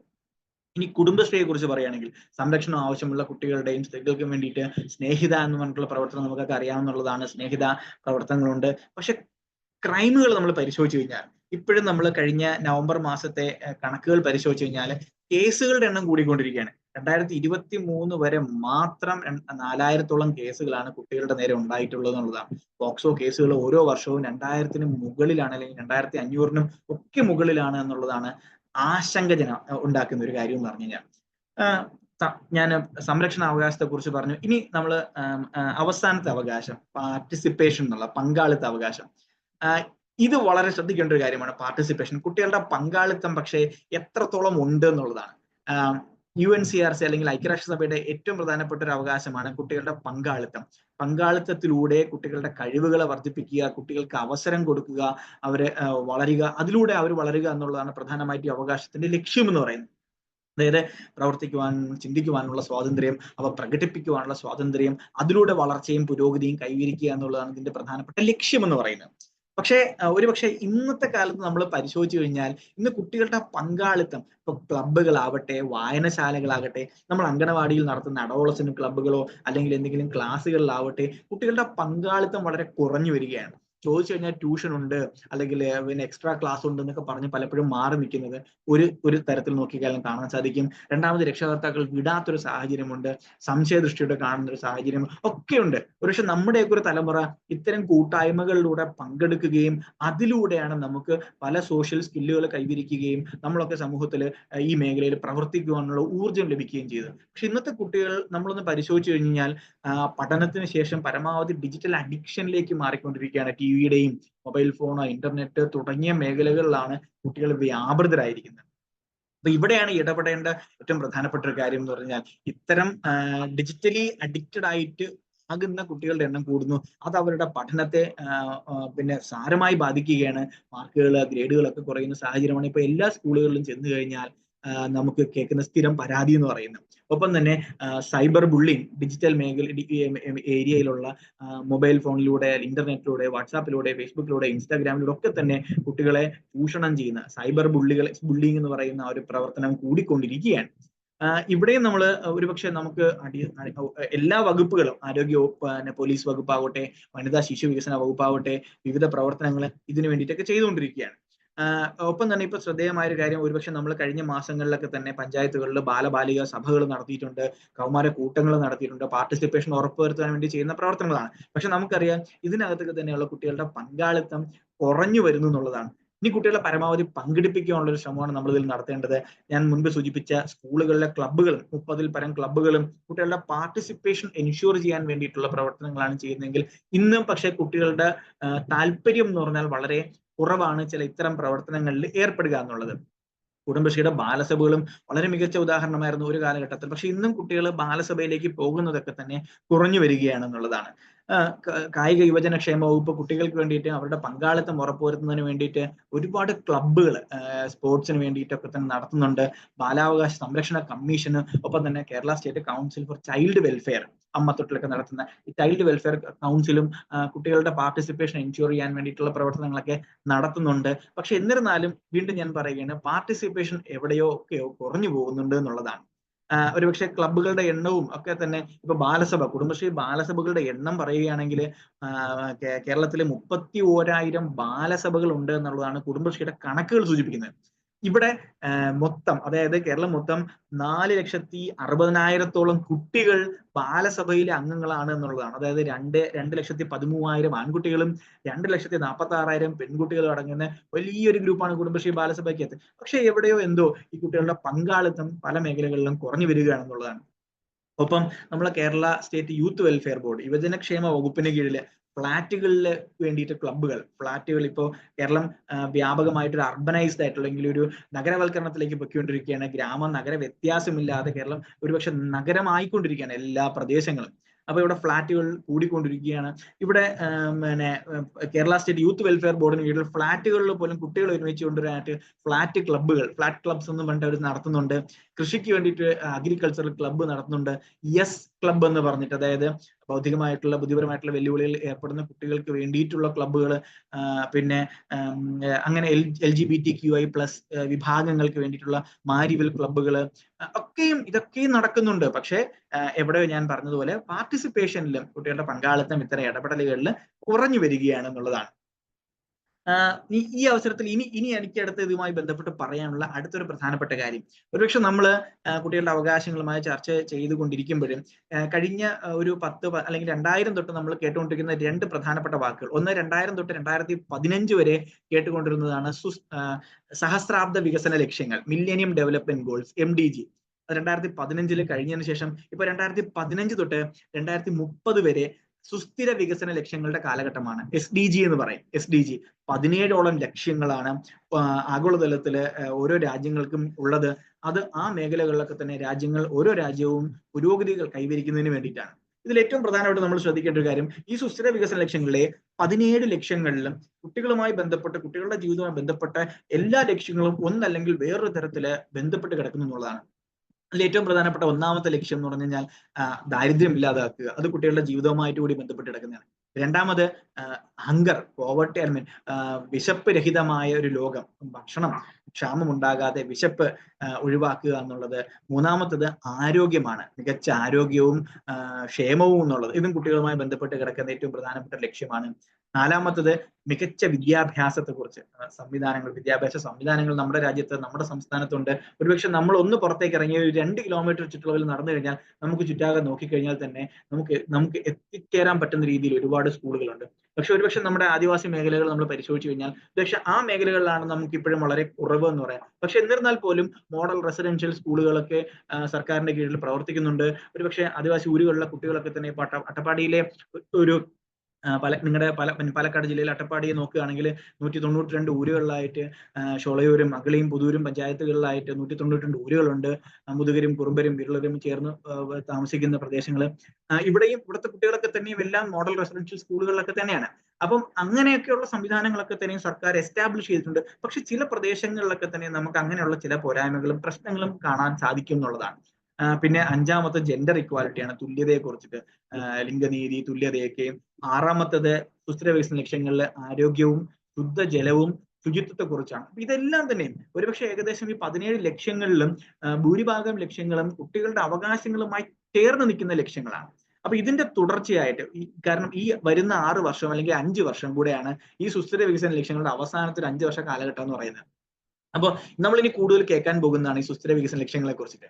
ഇവിടെ ശ്രദ്ധിക്കേണ്ട ഒരു കാര്യം എന്ന് പറഞ്ഞാൽ നമ്മുടെ രാജ്യം ഈ 17 സുസ്ഥിര വികസന ലക്ഷ്യങ്ങളെയും കൂടെ ക്രോഡീകരിച്ചിട്ട് 9 ലക്ഷ്യങ്ങളാക്കിയിട്ട് 9 തിമാറ്റിക് അപ്രോച്ച് ആയിട്ട് തെരഞ്ഞെടുത്തിട്ടുണ്ടോ എന്നുള്ളതാണ്. അതിൽ ഏറ്റവും പ്രധാനം 1 ദാരിദ്ര്യരഹിതമായ മികച്ച ജീവിത സൗകര്യമുള്ള ഗ്രാമങ്ങൾ എന്ന് പറയുന്നത്. 2 ആരോഗ്യ ഗ്രാമങ്ങൾ സൃഷ്ടിക്കുക. ഇനിയാണ് ശ്രദ്ധിക്കേണ്ടത് ഏറ്റവും പ്രധാനപ്പെട്ടത് ബാലസൗഹൃദ ഗ്രാമങ്ങളെ സൃഷ്ടിക്കുക എന്നുള്ളതാണ്. ചൈൽഡ് ഫ്രണ്ട്ലി വില്ലേജുകൾ വളരെ പ്രധാനപ്പെട്ട ഒരു തീമായിട്ട് കേന്ദ്ര സർക്കാർ ഏറ്റെടുത്ത് നമ്മുടെ സംസ്ഥാനങ്ങളിലെല്ലാം തന്നെ ഈ പ്രവർത്തനങ്ങൾ ഇപ്പോൾ നടത്തിക്കൊണ്ടിരിക്കുകയാണ്. നമ്മുടെ കേരളത്തിലും ഒട്ടനവധി പഞ്ചായത്തുകൾ ചൈൽഡ് ഫ്രണ്ട്ലി ബാലസൗഹൃദ പഞ്ചായത്തുകളായിട്ട്, ചൈൽഡ് ഫ്രണ്ട്ലി വില്ലേജ് എന്ന് പറയുമ്പോൾ പോലും നമ്മൾ ബാലസൗഹൃദ പഞ്ചായത്തുകളെ കുറിച്ച് ചർച്ച ചെയ്യുകയും ചിന്തിക്കുകയും വിവിധ ഇടപെടലുകൾ ആവിഷ്കരിച്ചുകൊണ്ടിരിക്കുന്ന ഒരു കാലഘട്ടമാണ് ഇന്ന് എന്ന് പറയുന്നത്. അപ്പൊ ഇവിടെ ശ്രദ്ധിക്കേണ്ട ഒരു കാര്യം എന്ന് പറഞ്ഞാൽ അടിസ്ഥാനപരമായിട്ട് പഞ്ചായത്തുകളിൽ കുട്ടികൾക്ക് വേണ്ടിയിട്ടുള്ള ഇടപെടലുകൾ എങ്ങനെയാകാം. ഇപ്പൊ നമ്മൾ തന്നെ അംഗങ്ങളായിട്ടുള്ള പ്രാദേശിക സർക്കാരുകൾ അല്ലെങ്കിൽ ഗ്രാമപഞ്ചായത്തുകളിൽ അനിവാര്യമായിട്ടുള്ള സംവിധാനങ്ങൾ സൃഷ്ടിക്കപ്പെട്ടിട്ടുണ്ടോ? അതിലേറ്റവും പ്രധാനമായിട്ടുള്ളത് child welfare and protection committee. Child protection committee എന്ന് മുൻകാലങ്ങളിൽ അറിയപ്പെട്ടുകൊണ്ടിരുന്ന ഇപ്പോൾ മിഷൻ വാത്സല്യ പദ്ധതിയിൽ അതിനെ പുനർനാമകരണം ചെയ്തിട്ട് child welfare and protection committee എന്ന രീതിയിൽ പ്രാദേശിക അടിസ്ഥാനത്തിലെ പഞ്ചായത്തുകളിൽ ആസൂത്രണം ചെയ്ത് നടപ്പിലാക്കുന്ന സംവിധാനം ഒന്ന്.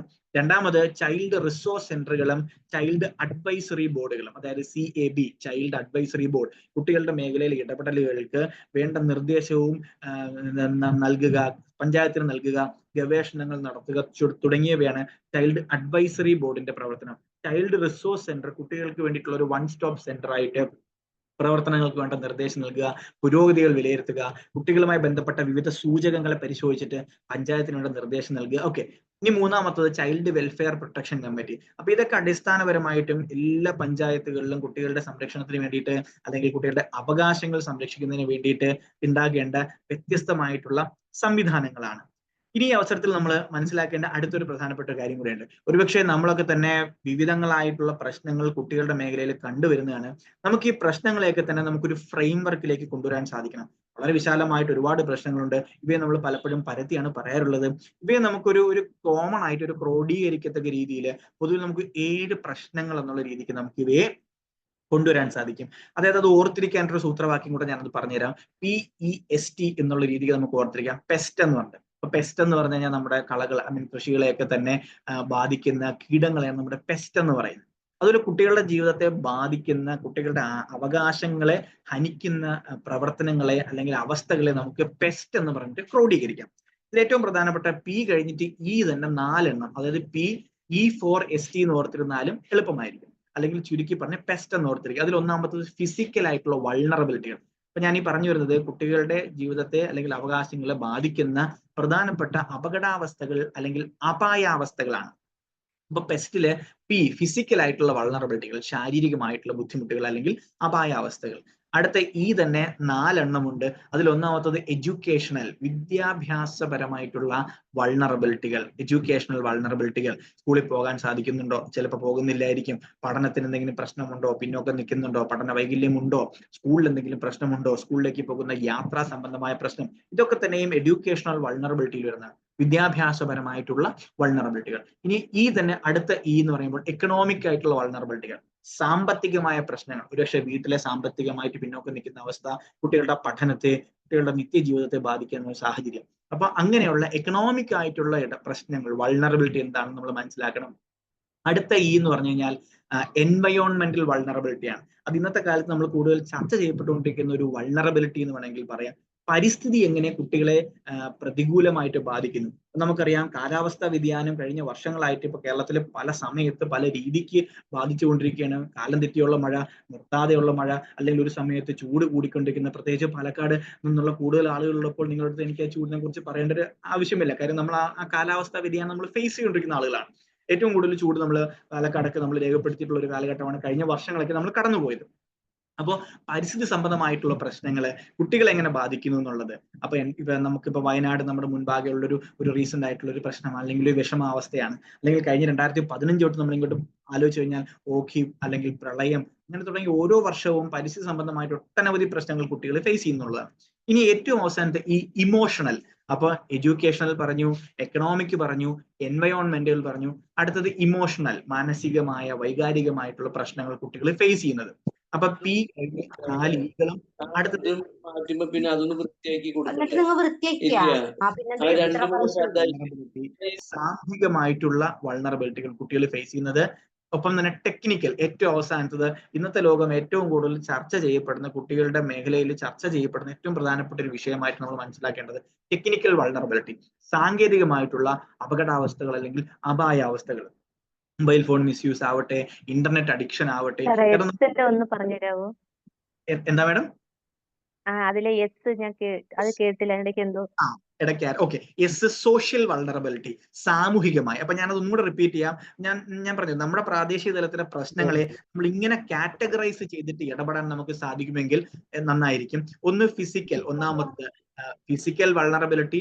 രണ്ടാമത്തത് എഡ്യൂക്കേഷണൽ വൾണറബിലിറ്റി, വിദ്യാഭ്യാസപരമായിട്ടത്.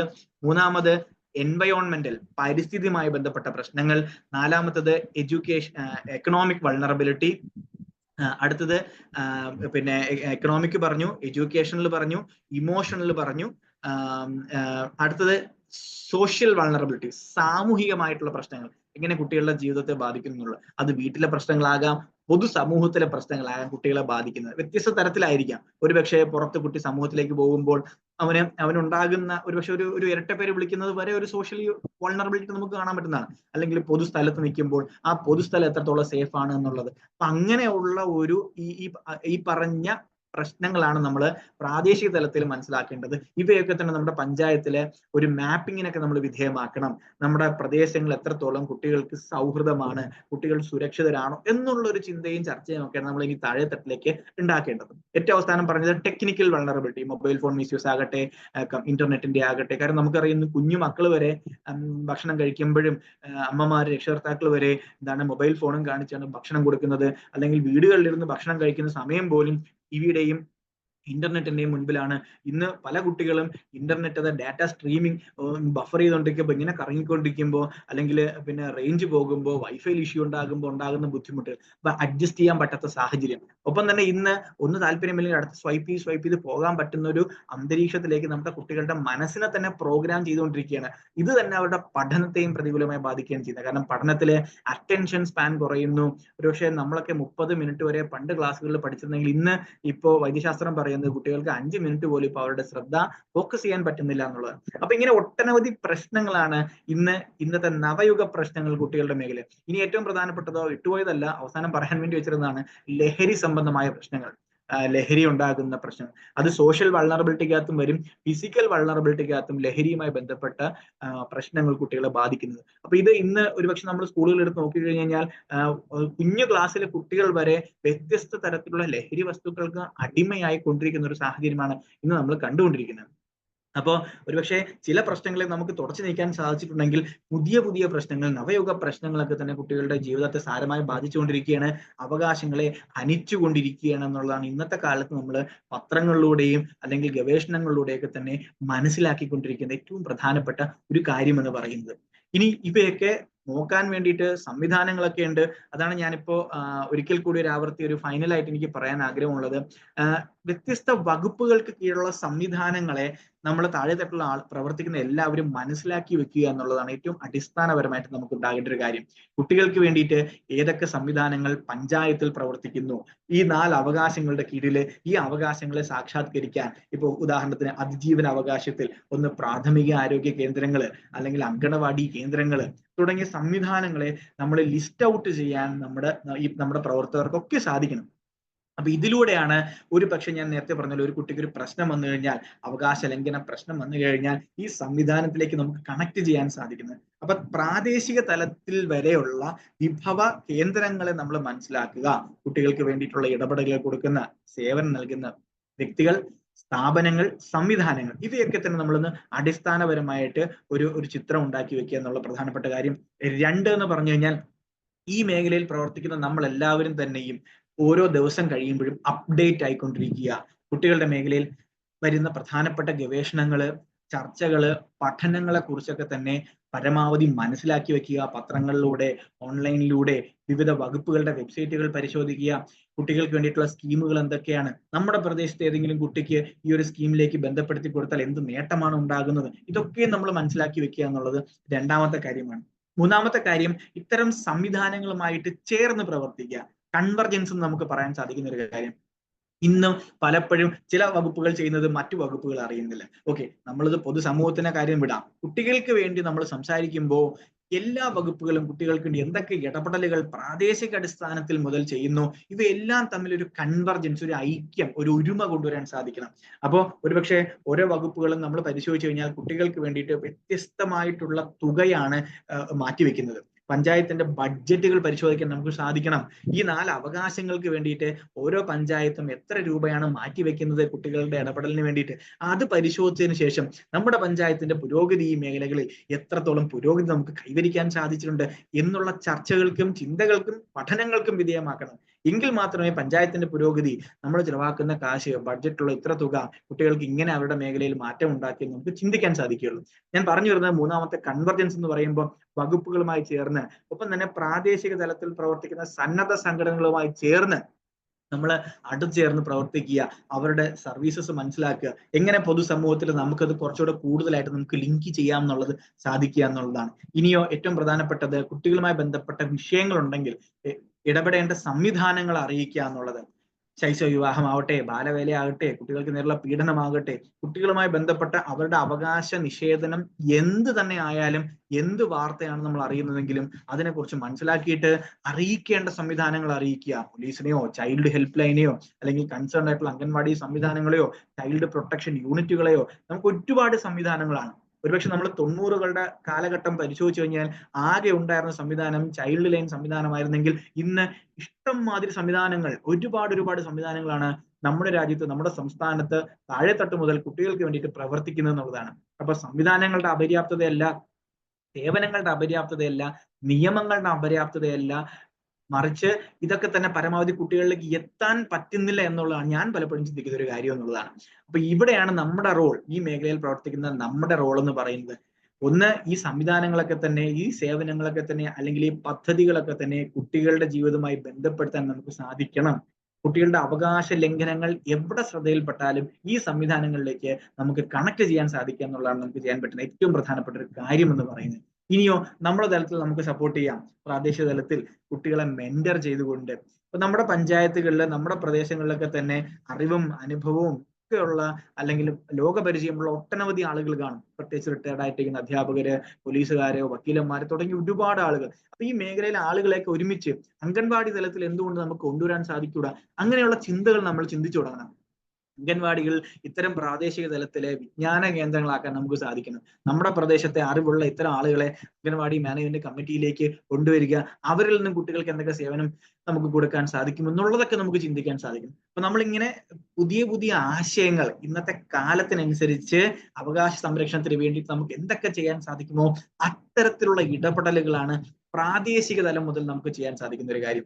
സർക്കാരിന് ഒരുപാട് പരിമിതികളുണ്ട്. സർക്കാർ മുകൾ തട്ടിൽ നിന്നുകൊണ്ട് ഒരുപാട് പദ്ധതികൾ ആസൂത്രണം ചെയ്യുന്നു, കാശ് ഓരോ വകുപ്പിനും വകമാറ്റി വെക്കുന്നു. പക്ഷെ ഇതൊക്കെ തന്നെ താഴെത്തട്ടിൽ എത്തുന്നതിന് പകരം താഴെത്തട്ടിൽ നിന്നുള്ള മൂവ്മെന്റുകളാണ് എപ്പോഴും കുട്ടികളുടെ അവകാശ സംരക്ഷണത്തിന് മാത്രമല്ല ഏത് പ്രവർത്തനത്തെയും വിജയത്തിലേക്ക് എത്തിക്കാൻ സാധിക്കുന്നത്. അതുകൊണ്ട് ഞാൻ വീണ്ടും പറയുന്നത്, എനിക്കത് സ്ട്രെസ് ചെയ്ത് പറയാൻ ഞാൻ ആഗ്രഹിക്കുന്നത്, പ്രാദേശിക അടിസ്ഥാനത്തിലുള്ള ഇടപെടലുകൾ ബാലസംരക്ഷണത്തിന് വേണ്ടിയിട്ട് അല്ലെങ്കിൽ ബാലാവകാശ സംരക്ഷണത്തിന് വേണ്ടിയിട്ടുള്ള കൂട്ടായ്മകൾ നമുക്ക് സൃഷ്ടിക്കാൻ സാധിക്കണം. അതിന് ഈ കൂട്ടത്തിൽ ഇന്ന് വന്നു ചേർന്നിട്ടുള്ള ആളുകൾക്കൊക്കെ തന്നെ ഇന്ന് തൊട്ടൊരു ഇടപെടൽ നടത്താൻ സാധിച്ചാൽ, പക്ഷെ നമ്മളൊക്കെ ചെയ്യുന്ന ആളുകളായിരിക്കാം, പക്ഷെ ഇന്ന് തൊട്ട് നമുക്ക് ഒരു പ്രധാനപ്പെട്ട ഇടപെടൽ എൻ്റെ അങ്കണവാടിയിലൂടെ അല്ലെങ്കിൽ എൻ്റെ പഞ്ചായത്തിലൂടെ എൻ്റെ വാർഡിലൂടെ അല്ലെങ്കിൽ ഞാൻ ഇടപെടുന്ന മേഖലയിലൂടെ ചെയ്യാൻ സാധിച്ചു കഴിഞ്ഞാൽ, നമുക്കൊരു മാർക്ക് അവിടെ ഉണ്ടാക്കിയിട്ട് കഴിഞ്ഞാൽ, ഒരു പ്രത്യേകമായ ഒരു ഇടപെടൽ നമുക്ക് ചെയ്യാൻ സാധിച്ചു കഴിഞ്ഞാൽ നമ്മൾ ചെയ്യാൻ പറ്റുന്ന ഏറ്റവും വലിയൊരു കാര്യമായിരിക്കും കുട്ടികളുടെ അവകാശ സംരക്ഷണത്തിന് എന്നുള്ളത്.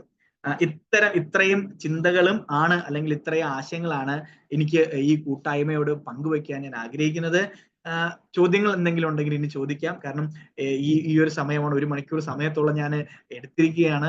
തിരക്കുള്ള സമയമാണ് എല്ലാവർക്കും. ചിലർക്ക് ഭക്ഷണ സമയമായിരിക്കും, ചിലർക്ക് പ്രാർത്ഥന സമയമായിരിക്കും, അല്ലെങ്കിൽ നാളേക്കുള്ള ഒരുക്കങ്ങളുടെ സമയമായിരിക്കും. അപ്പൊ ഞാൻ ഇനി നീട്ടുന്നില്ല. 1 മണിക്കൂറോളം എനിക്ക് എന്റെ മനസ്സിലുള്ള കുറച്ച് ആശയങ്ങളൊക്കെ പങ്കുവയ്ക്കാൻ സാധിച്ചു. ചോദ്യങ്ങൾ എന്തെങ്കിലും ഉണ്ടെങ്കിൽ ഇനി ചോദിക്കും. സാർ, നേരത്തെ ഒരു 1989 കുട്ടികളുടെ അവകാശ ഉടമ്പടി പറഞ്ഞില്ലേ സാർ?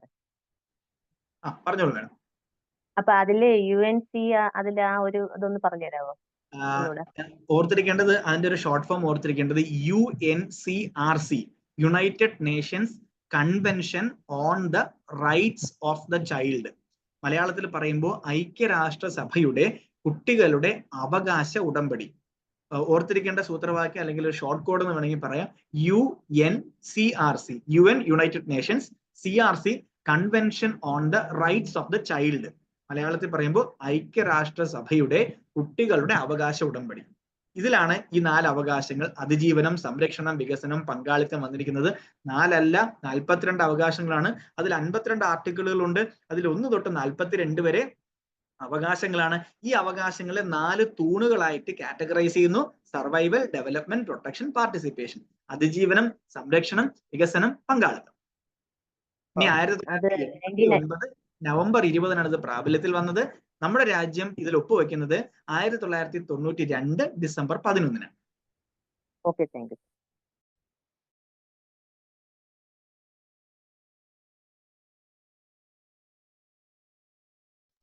യൂണിസെഫുമായി ബന്ധപ്പെട്ട് എന്തെങ്കിലും നിങ്ങൾക്ക് ചോദിക്കാനുണ്ടെങ്കിൽ ചോദിക്കാം. ഒരു 2 മിനിറ്റ് യുണിസെഫിന്റെ പ്രവർത്തനങ്ങൾ കൂടി ഒന്ന് പറഞ്ഞ് മനസ്സിലാക്കാം.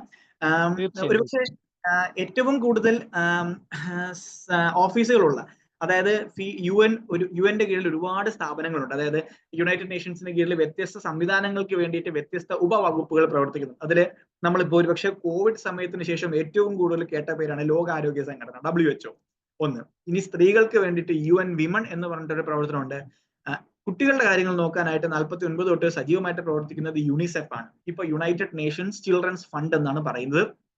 ഇന്ത്യയില്, നമ്മുടെ രാജ്യത്ത് ഏകദേശം 19 സംസ്ഥാനങ്ങളിൽ ഫീൽഡ് ഓഫീസുകളുള്ള, ഏറ്റവും കൂടുതൽ ഫീൽഡ് ഓഫീസുകളുള്ള സംവിധാനം യുണിസെഫിനാണ്. കുട്ടികൾക്ക് വേണ്ടിയിട്ട് അത്രത്തോളം ഇടപെടലുകൾ ചെയ്യുന്നു. ഒരുപക്ഷെ അംഗനവാടിയിലെ ഇതിൻ്റെ അകത്തുള്ള മുതിർന്ന ചേച്ചിമാർക്ക്, ഒരുപാട് സീനിയർ ആയിട്ടുള്ള അംഗൻവാടി വർക്കർമാർക്ക് അറിയാൻ പറ്റും. അന്നത്തെ കാലത്ത് യുണിസെഫിന്റെ ഭാഗമായിട്ട് കിട്ടിയിട്ടുള്ള വെയിങ്ങിങ് സ്കെയിലുകൾ, അല്ലെങ്കിൽ നമ്മുടെ ബേബി ബാഗുകൾ, നമ്മുടെ കണ്ടെയ്നറുകൾ, അന്ന് ജീപ്പുകളൊക്കെ തന്നെ യുണിസെഫ് സ്പോൺസർ. അപ്പൊ അങ്ങനെ ഒരുപാട് കാര്യങ്ങൾ അന്നത്തെ കാലഘട്ടത്തിൽ ഇൻഫ്രാസ്ട്രക്ചർ സപ്പോർട്ട് ചെയ്യുമായിരുന്നു. ഇപ്പൊ കൂടുതൽ പരിശീലനങ്ങൾക്കുള്ള സപ്പോർട്ടാണ് കേരളത്തിൽ ചെയ്യുന്നത്.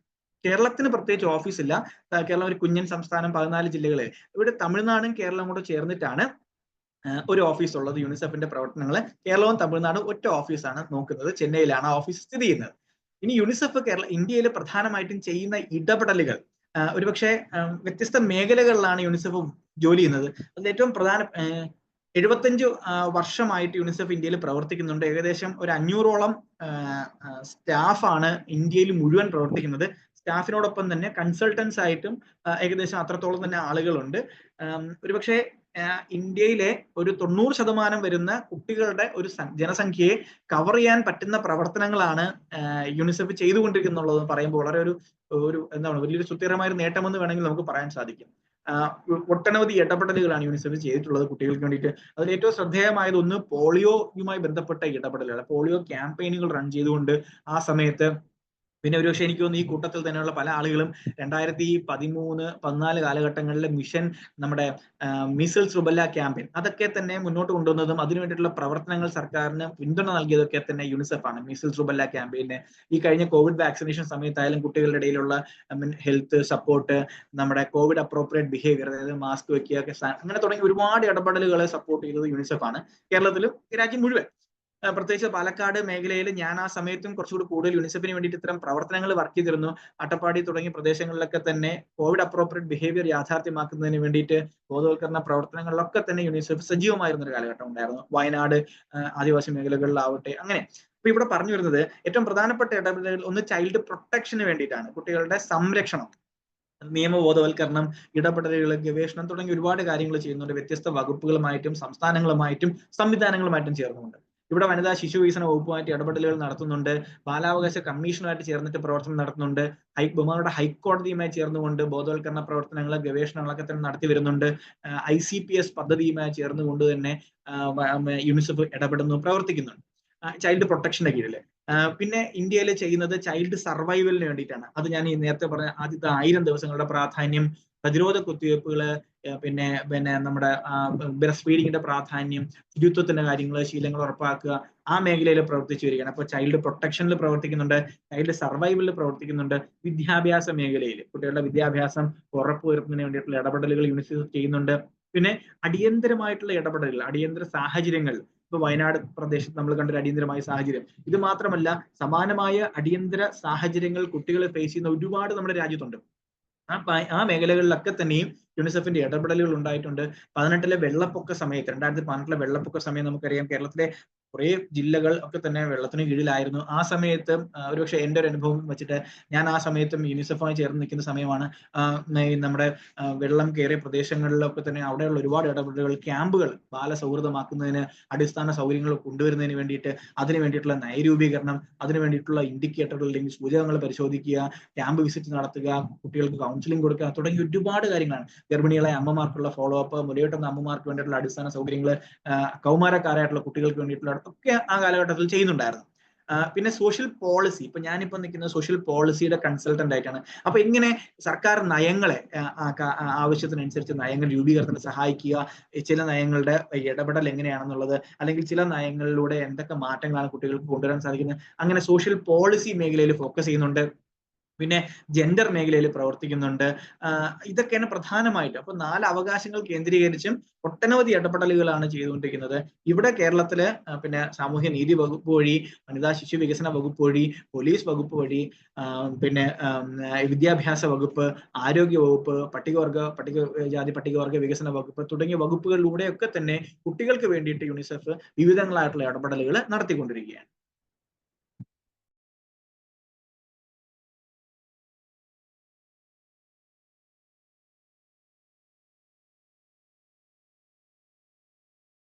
ചോദ്യങ്ങൾ എന്തെങ്കിലും?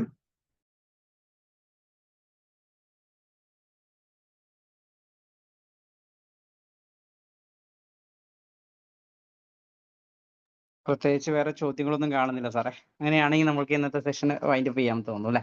അപ്പോൾ തീർച്ചയായിട്ടും ഈ ഒരു തിരക്ക് പിടിച്ച ഓട്ടത്തിനിടയിൽ ഞങ്ങൾക്ക് വേണ്ടി സമയം ചെലവഴിച്ചതിന് പ്രത്യേകിച്ച് മണി സാറിന് പ്രത്യേകം നന്ദി അറിയിക്കുന്നു.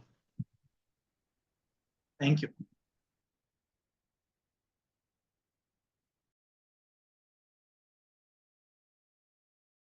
Thank you, sir. नमस्ते।